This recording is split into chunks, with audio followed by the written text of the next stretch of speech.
श्री स्वामी समर्थ. रोज संध्याकाळी फक्त एक कपूर जळल्याने काय होते, तुम्हाला माहित आहे का?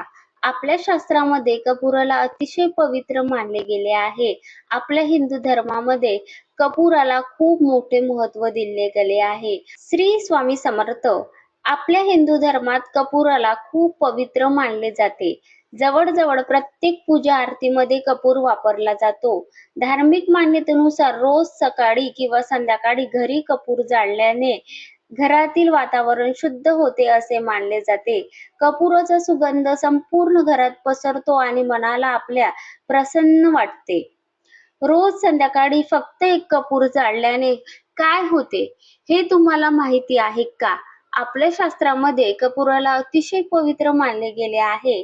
अनेक लोक रोज देवासमोर कपुराची आरती करतात, पण त्यामागील महत्त्व फार कमी लोकांना माहिती असते.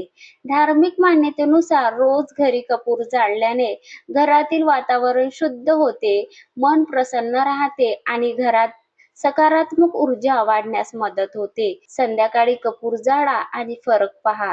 रोज फक्त एक कपूर जाळल्याने घरातील नकारात्मकता दूर होते असे मानले गेले आहे. असे मानले जाते. लक्ष्मी मातेशी कपुराचा काय संबंध आहे आणि संध्याकाळी कपूर जाळणे इतके शुभ मानले जाते, ही माहिती शेवटपर्यंत नक्की ऐका. कपूर तयार कसा होतो आधी ते जाणून घ्या. आपण रोज पूजेमध्ये कपूर वापरतो, पण हा कपूर नेमका तयार तरी कसा होतो, हे अनेकांना माहिती नसते. पूर्वीच्या काळात नैसर्गिक कपूर विशेष झाडामधून तयार केला जात असे. याला कपुराचे झाड म्हणतात. कपूर ट्री या झाडाच्या लाकडामध्ये आणि खोडामध्ये कपुराचे नैसर्गिक घटक असतात. झाडाच्या लाकडावर विशेष प्रक्रिया केल्यानंतर त्यातून कपुराचे स्फटिक मिळतात. हा नैसर्गिक कपूर अतिशय सुगंधी आणि शुद्ध मानला जातो. आजकाल बाजारात मिळणारा बहुतेक कपूर कारखान्यामध्ये तयार केला जातो.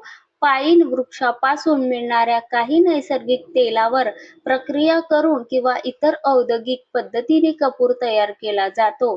त्यानंतर त्याचे छोटे छोटे चौकोनी किंवा गोल आकाराचे तुकडे बनवले जातात. कपुराचे एक विशेष गुणधर्म म्हणजे तो पेटवल्यानंतर जवळजवळ पूर्णपणे जळून जातो आणि राख फारशी उरत नाही. म्हणूनच हिंदू धर्मात कपुराला अहंकार, त्यागाचे प्रतीक मानले जाते. जसा कपूर स्वतः जळून प्रकाश आणि सुगंध देतो, तसा मनुष्यानेही आपले दुर्गुण दूर करून ईश्वर भक्ती करावी, असा संदेश यातून दिला जातो. म्हणूनच प्रत्येक आरतीमध्ये कपुराला विशेष स्थान दिले गेले आहे.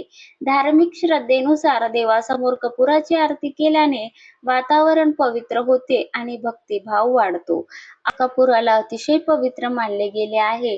कोणतीही पूजा असो, आरती असो, सत्यनारायण पूजा असो किंवा कोणतेही शुभ कार्य असो, कपुराशिवाय पूजा पूर्ण झाल्यासारखी वाटत नाही. आता प्रश्न असा पडतो की देवाला कपूर का दाखवावा? यामागे एक सुंदर अर्थ सांगितला जातो. कपूर जेव्हा पेटवला जातो, तेव्हा तो पूर्णपणे जळून जातो. त्याची राख देखील फारशी उरत नाही.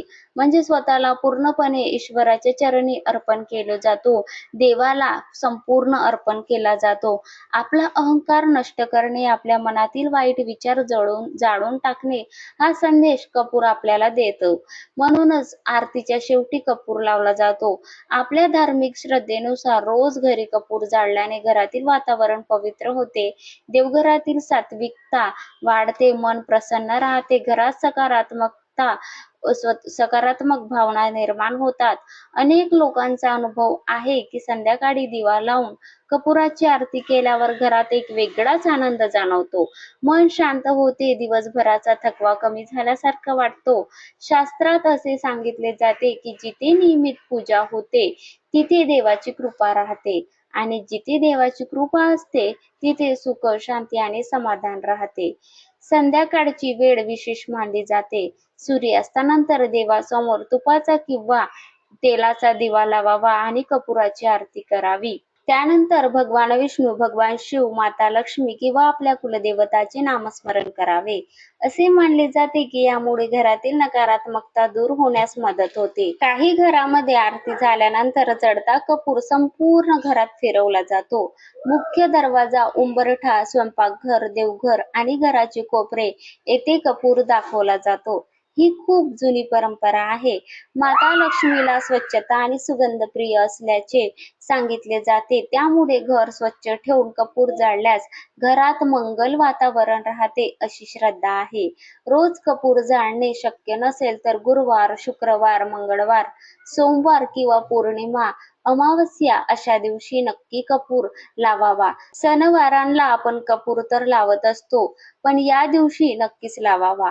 विशेष करून गुरुवारी भगवान विष्णूंच्या समोर कपुराची आरती करावी, तर शुक्रवारी माता लक्ष्मी समोर कपूर लावावा, तर सोमवारी भगवान शिवांना कपूर अर्पण करावा, कपुराची आरती करावी. भगवान शिवांच्या पूजेमध्ये कपुराला विशेष महत्व आहे. शिव आरतीनंतर कपूर लावल्यास भक्तिभाव वाढतो असे मानले जाते. भगवान विष्णूंना देखील कपूर खूप प्रिय मानले जातो, म्हणून विष्णू सहस्त्रनाम पठणानंतर कपुराची आरती केली जाते. आणि घरात माता लक्ष्मीला आवाहन करण्यासाठी माता लक्ष्मीला सुद्धा कपुराचा सुगंध खूप प्रिय आहे. घरात लहान मुले असतील, अभ्यास करत असतील तर त्यांच्या अभ्यासाच्या खोलीत पूजा झाल्यानंतर थोडा वेळ कपुराचा सुगंध जाऊ द्यावा, त्यामुळे वातावरण प्रसन्न राहते. रोज सकाळी उठल्यावर देवाला नमस्कार करा, संध्याकाळी दिवा लावा, कपुराची आरती करा, देवाचे नामस्मरण करा. एवढी छोटी सेवा देखील केली तरी मोठी पुण्य देणारी मानली गेली आहे. आपल्या पूर्वजांनी अनेक वर्षापासून ही परंपरा जपली आहे. आजही लाखो घरी संध्याकाळी दिवा आणि कपूर लावला जातो, कारण यामुळे मनाला समाधान मिळते. पैसा असो किंवा नसो, मोठी पूजा झाली किंवा नाही, तरी श्रद्धा ही महत्वाची असते. आपल्या पूर्वजांनी अनेक वर्षापासून ही परंपरा जपली आहे. आजही लाखो घरी संध्याकाळी दिवा आणि कपूर लावला जातो. पैसा असो किंवा नसो, मोठी पूजा झाली किंवा नाही, तरी श्रद्धा महत्वाची असते. मनापासून केलेली छोटी पूजा देखील देव स्वीकारतो असे सांगितले जाते. म्हणून रोज घरात देवासमोर दिवा लावा, शक्य असेल तर कपूर जाळा, हरिनाम घ्या, रामकृष्ण हरी म्हणा, श्री स्वामी समर्थ म्हणा, ओम नमः शिवाय म्हणा, श्रीराम जय जय राम म्हणा. देव भक्तीने प्रसन्न होतो, मोठ्या खर्चाने नाही. शेवटी एवढेच सांगू इच्छिते की घर स्वच्छ ठेवा, देवघर स्वच्छ ठेवा, रोज दिवाबत्ती करा, दिवा लावा, कपुराची आरती करा, देवाचे नामस्मरण करा आणि सुगंधित अगरबत्ती लावा घरामध्ये.